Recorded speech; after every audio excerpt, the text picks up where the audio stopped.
আমার গ্রুপে রয়েছে বাংলাদেশ টপ 1 সহ টোটাল 3টা ভিভ্যাস প্লেয়ার এন্ড আজকে কিন্তু আমরা এই 3টা ভিভ্যাস প্লেয়ারকে নিয়ে ম্যাচ মেকিং করতে যাচ্ছি ক্রুল গেমিং ও অন্যান্য ভিভ্যাস ইউটিউবারদের সাথে। তবে দুঃখের বিষয় হলো আমাদের আইডিতে কোনো প্রকার ভিভ্যাস না থাকার কারণে এই 3টা ভিভ্যাস প্লেয়ারে কিন্তু আমাদেরকে এই ম্যাচের মধ্যে বানিয়ে দেয় জোন পুশার। যাই হোক গাইস, कोई बात नहीं, एक दिन हमको भी ভিভ্যাস मिलेगा আর उस दिन गाइस हम लोग ये বাংলাদেশ টপ 1 মানে আমরা বাংলাদেশ টপ 1 কা দিয়ে ওই দিন জোন পুশ দেব। আর তোমরা আমার এত অসাধারণ লেভেলের হিন্দি বলা নিয়ে কমেন্টে প্রশংসা না করে যারা এখনো ভিডিওতে লাইক করো নাই তারা আগে এই ভিডিওতে 1000 লাইক করে দিও এন্ড অবশ্যই মনে করে পেজে ফলোটাও দিয়ে দিও। আর হ্যাঁ, তোমরা যারা আমার সাথে অ্যাড হতে চাও তারা ভিডিওটাকে শেয়ার করে কমেন্টে তোমাদের আইডি কোডটা দিয়ে দিও, কেননা আমি কিন্তু সবার কমেন্টে রিপ্লাই দিয়ে থাকি। তো ম্যাচ শুরু হতে না হতেই কিন্তু আমার টিমে থাকা বাংলাদেশ টপ 1 উড়াধুরা কিল করা শুরু করে দেয় এন্ড এদিকে আমার টিমে 3 নাম্বার ভিভ্যাস প্লেয়ার মানে পাগলা রেজার্ট কিন্তু কিভাবে জানি মরে গেছে। আর এদিকে যেহেতু আমি এই ম্যাচে জোন পুশ দিচ্ছি তাই একটু সাইডে নামলাম, বাট নরমালি জোন পুশাররা গাইস কয়েন কালেক্ট করে আর এদিকে আমি গান কালেক্ট করতেছি। তো যাই হোক, রেগুলার জোন পুশারদের সাথে আমাদের কি মিলালে তো হবে না, কেননা গাইস আমরা হচ্ছি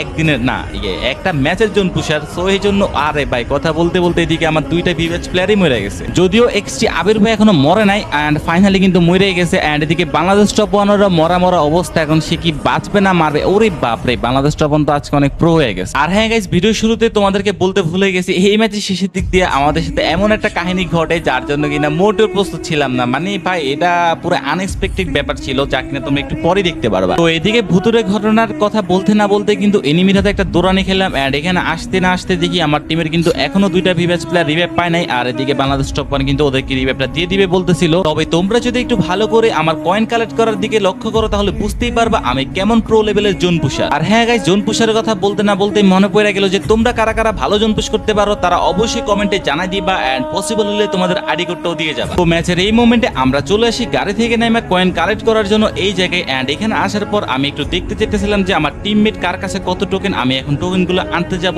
এন্ড বড়লোক হয়ে যাব। আসলে এখানে তোমরা যতগুলো টোকেন দেখতেই পারতেছো তার ম্যাক্সিমাম গুলোই হচ্ছে আমার টিমমেটদের কালেক্ট করা, কেননা তোমরা দেখতেই পারছিলা যে আমি কোনো প্রকার আহামরি টোকেন কালেক্ট করতেই পারি নাই। যাই হোক, আমার প্ল্যানটা হচ্ছে আমি যদি আমার টিমমেটদের কাছ থেকে টোকেনগুলো আনি তাহলে আমার অনেকগুলো টোকেন হয়ে যাবে এন্ড তারা মরার পর আমি তাদেরকে সুজার বুঝ দিতে পারবো যে ভাই আমি তো টোকেন কালেক্ট করছি, আমি তো ভালোভাবে জোন পুশ দিচ্ছি। আর অন্যদিকে গেমের মধ্যে নতুন আপডেটের পর যে ট্রেনের সিস্টেমটা আনলো আমার মাঝে মধ্যে মন চেয়েছিল যে ভাই ট্রেনে উঠে যায়। হ্যান্ড গাইজ, এখানে যখন আমি যাচ্ছিলাম ঠিক তখনই আমার সামনে একটা প্লেয়ার দেখতে পাইতেছিলাম আর যেহেতু ডাবল স্নাইপার ছিল এই কারণে আমার ইচ্ছে করতেছিল প্লেয়ারটাকে মারা যায়। তবে প্লেয়ারটা ছিল এই যে বক্সটার ওই পাশে এন্ড এখানে তার পায়ের মধ্যেও কোনোভাবে রেড ডট হচ্ছে না, মানে আমি চাইলেও প্লেয়ারটাকে মারতে পারবো না।